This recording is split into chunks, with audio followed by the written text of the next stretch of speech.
Hello everybody, Devin here again with another helmet video, and this is a very special helmet. This looks to the naked eye to be your standard kind of Swiss M18 helmet, but it's got some weird features to it, and we'll get into that here. Now, the Swiss M18 helmet is pretty much a Swiss copy of the Stahlhelm, and it came out in 1918. To replace the Swiss Kepi in standard service. Now, these stayed in service until 1971 in some form or another, and I'll get into all the liners and everything like that, but it's actually a pretty simple helmet. Now, there's three versions of the shell. Contrary to popular belief, a lot of people think there's two, but there's actually three versions of the shell, and this is a version 2 shell, despite it being a Type 4 material. So we'll get into that. Now, the first ones that came out looked pretty close to a Stahlhelm, and the difference between the version 1 and the version 2 shells were the version 1 shells had a much more pronounced curve right here.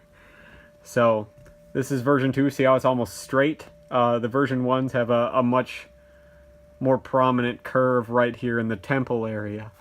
So... And the difference between the version 2s and the version 3s are this back part is tapered up on the version 3s. So see how this sits flat? It wouldn't on a version 3. It would be tapered up here. So the version 1s were all made in 1918, and some of them were updated to the later 1940, and they were all painted this kind of olive green color. And around World War II, they came out with the version 2 shells, which is this one, and they painted them all black and had this granulated texture. But this one is smooth, so we'll get into that later. Now, the differences between the liners are the original version 18 had a leather band. Now you see how this is kind of a ribbed, wire-covered, fabric-covered wire band that only goes 3/4 of the way. It's actually more than 3/4, but they just call it a 3/4 liner. And the old ones had a leather band that went full circle, and it had pretty much this style tongue, except instead of having these little loops, it just had little eyelets. So it had two little arms that came up, U-shaped liners, 2 arms that came up, and each had 2 little grommets on each arm, and you would tie all 6 of them together with a jawstring. And in 1940, they came out with this version of the liner, which is the same thing except simplified a little bit. So it's a much more durable design, and the chin strap went from a normal slider buckle to this hook type with a slider buckle adjustment on the other side. Now, this is a version 1946 model, and what that's made out of, it's made out of duralumin, which isn't steel. It's a combination, it's an aluminum alloy made out of aluminum, silica, and magnesium. And it's pretty much just as good as steel. The only thing is it's a non-corrosive metal, so it'll never rust. It'll never wear out. It's really extremely corrosion resistant. So other than that, it's way more expensive to produce than steel, I'm told, and those were all used by civil defense. And how you could tell those ones apart is they were all painted yellow. So this one was painted over black, I'm guessing sometime during the Cold War. Was painted over black and actually fielded by the Army, because the Army painted all of their helmets black after 1940, and the Civil Defense kept yellow. And the reason, the way you could tell there was some steel Civil Defense versions too. You could tell the difference because all of the steel helmets are dated, either on the liner or on the shell.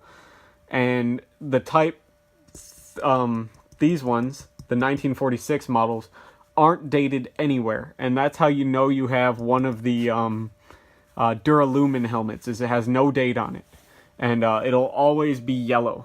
So it'll either be yellow or it'll be yellow underneath this black paint, and they'll always be smooth. So the actual steel ones will all have this granulated texture on them, the ones used by the Army were, but the civil defense ones will be just yellow. And again, those ones will have a date in them somewhere. So it's a very good helmet. It's known as the Darth Vader helmet, but this actually wasn't the inspiration for the Darth Vader helmet from Star Wars, but it's just known that by people that don't know anything. That's what its name is. It's got 2 vent holes in the back, kind of like a German Stahlhelm, except they're not on the sides, they're just in the back. And it's a very very good helmet overall. The Swiss use them for a very, very long time, including the Swiss mercenaries that are used as the Papal Guards. Use these for a very, very long time. That's right, all of the people that guard the Pope are Swiss. Swiss mercenaries are some of the best in the world, actually. So, that historically, you please do some reading on them. It's a very interesting read. But I'm very glad to have this helmet because it's one of the rarer models. This isn't the steel one, so these ones are kind of hard to find. I wish I had one of the Type 3 versions, but this is the Type 2 version, which is the early shell of the 1946 model. So there's essentially 3 models. There's the M18, the M18-40, and the M46, which is this. So all in all, it had a pretty interesting cover. They came with the standard Swiss cover on them, which is this kind of reversible watercolor fall side and splinter type version on the other. And these came out just before World War II or just at the beginning of World War II. So it was pretty effective. They never had any uniforms in these colors. It's just the helmet cover. So, but it's an effective cover. It's just cotton, so it ties with a little drawstring at the back. This one's pretty beat up, but the colors on it are still very bright on both sides, which is why I like this one. I have some that are in nicer condition, but they're all faded. But this one, you can actually see the original colors on it pretty well. So, but this is a pretty short video, and I'll pretty much wrap it up. It's very interesting. It's one of the rarer helmets I own, despite how common these actually are. A lot of people out there probably have these in their collection, but they don't know which version they have. And it's a really good helmet. It offers really good coverage. It kind of obstructs your hearing. I do wish it was the Type 3 model that came that tapered up in the back, so you could go prone with it a little easier. But I'm still very glad to have one of the rarest versions of them. So overall, it's got a nice quality everything on it. Swiss stuff is renowned for their quality. I don't think anything that's ever come out of Switzerland has been garbage. So pick one of these up while they're still cheap. There's plenty of them around, and as well as their successors, the M71s. There's plenty of those around too. So pick them up before they're gone. They're all in extremely nice condition because they weren't ever really used. So I'll pretty much wrap it up here. Hopefully you guys like this video. Please comment if you'd like to know any further information on it, or if you have any topics for future videos. And please spread the word about the channel if you feel like it, so this information can get around to those who actually need it. So I'll leave it here. Thanks for watching, and I'll see you in the next video. Bye.